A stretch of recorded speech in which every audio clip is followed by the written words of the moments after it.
മുത്തുനബി സല്ലല്ലാഹു അലൈഹി വസല്ലമ തങ്ങളുടെ ഉമ്മത്തിന് ലൈലത്തുൽ ഖദ്ർ എന്ന രാവ് കിട്ടാനുള്ള കാരണം എന്തെന്നറിയോ? ബനു ഇസ്രായേലിൽ 1000 മാസങ്ങൾ ജീവിച്ച ഒരു വലിയ മഹാമനുഷ്യനുണ്ടായിരുന്നു.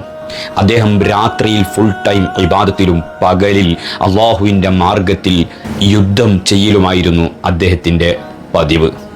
ഇത് മുത്തുനബി സല്ലല്ലാഹു അലൈഹി വസല്ലമ തങ്ങളും സ്വഹാബത്തും കേട്ടപ്പോൾ അവർക്ക് ആശ്ചര്യമായി. മുത്തുനബിയുടെ ഉമ്മത്തിന് 60-70 വയസ്സ് വരെയാണ് ജീവിതം. നൂഹ് നബി അലൈഹി സ്വലാത്തു വസ്സലാം ആ കാലഘട്ടം നോക്കുകയാണെങ്കിൽ 950 വർഷം വരെ മഹാനായ നൂഹ് നബി അലൈഹി സ്വലാത്തു വസ്സലാമും ഉമ്മത്തും ജീവിച്ചിട്ടുണ്ട്. അപ്പോൾ വളരെ തുച്ഛമായ നാം എങ്ങനെ മറ്റുള്ള സമുദായങ്ങളെക്കാൾ ഉത്തമ സമുദായമായി ഉന്നതിയിൽ എത്തും? ഈ വളരെ തുച്ഛമായ ഈ കാലഘട്ടത്തിൽ അവരെ എങ്ങനെ നാം ഇബാദത്തുകൾ കൊണ്ട് മറികടക്കും? അപ്പോഴാണ് ലൈലത്തുൽ ഖദ്ർ എന്ന മഹാസൗഭാഗ്യം അള്ളാഹു മുത്തുനബിയുടെ ഉമ്മത്തിന് സമ്മാനമായി നൽകിയത്. 1000 മാസങ്ങളെക്കാൾ പവിത്രത ആ ഒരൊറ്റ രാവിന് അള്ളാഹു നൽകുന്നുണ്ട്. ആ രാത്രിയിലാണ് മലായിക്കീങ്ങളും റൂഹും ഇറങ്ങുമെന്ന് പരിശുദ്ധ ഖുർആനിൽ റബ്ബ് പറഞ്ഞത്.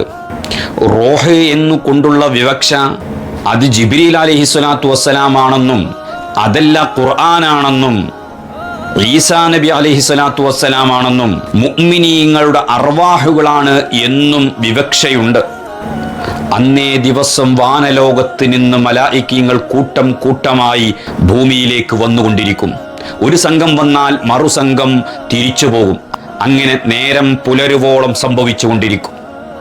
ലൈലത്തുൽ ഖദറിന്റെ രാവിൽ സിദ്റത്തുൽ മുൻതഹ നിവാസികളായ മലക്കുകൾ കൂട്ടമായി ഭൂമിയിലേക്ക് ഇറങ്ങും.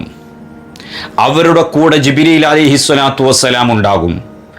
ജിബ്രീൽ അലൈഹിസ്സലാത്തു വസ്സലാമിന്റെ കയ്യിൽ വിശിഷ്ടങ്ങളായ 4 പതാകങ്ങൾ ഉണ്ടാകും. അതിൽ ഒരു പതാക മുത്തുനബി സല്ലല്ലാഹു അലൈഹി വസല്ലമ തങ്ങളുടെ റൗളക്ക് മുകളിൽ നാട്ടും. രണ്ടാമത്തത് ബൈത്തുൽ മുഖദ്ദസിന്റെ മുകളിലും, മൂന്നാമത്തത് മക്കയിലെ മസ്ജിദുൽ ഹറമിലും, നാലാമത്തത് തൂരി സീനാ പർവ്വതത്തിലും നാട്ടുമെന്ന് ഇമാം സ്വാവി റളിയല്ലാഹു അൻഹു രേഖപ്പെടുത്തുന്നുണ്ട്. എന്നിട്ട് ജിബ്രീൽ അലൈഹിസ്സലാത്തു വസ്സലാം മുഅ്മിനീങ്ങൾ താമസിക്കുന്ന എല്ലാ വീടുകളിലും കയറി ഇറങ്ങി അവർക്ക് സലാം പറയും. പക്ഷേ ജിബ്രീൽ അലൈഹിസ്സലാത്തു വസ്സലാം സലാം പറയാത്ത 3 വിഭാഗങ്ങളുണ്ട്. ഒന്ന്, ലഹരിക്കടിമപ്പെട്ട മദ്യപാനിക്ക് ജിബ്രീൽ അലൈഹിസ്സലാത്തു വസ്സലാം സലാം പറയുകയില്ല. രണ്ടാമത്തത് കുടുംബബന്ധം വിച്ഛേദിച്ചവനിക്കും, മൂന്നാമത്തവൻ പന്നി മാംസം കഴിക്കുന്നവനാണ്, അവനിക്കും മഹാനായ ജിബ്രീൽ അലൈഹിസ്സലാത്തു വസ്സലാം സലാം പറയുകയില്ല എന്ന് അല്ലാമ സ്വാവി റളിയല്ലാഹു അൻഹു റിപ്പോർട്ട് ചെയ്യുന്നുണ്ട്.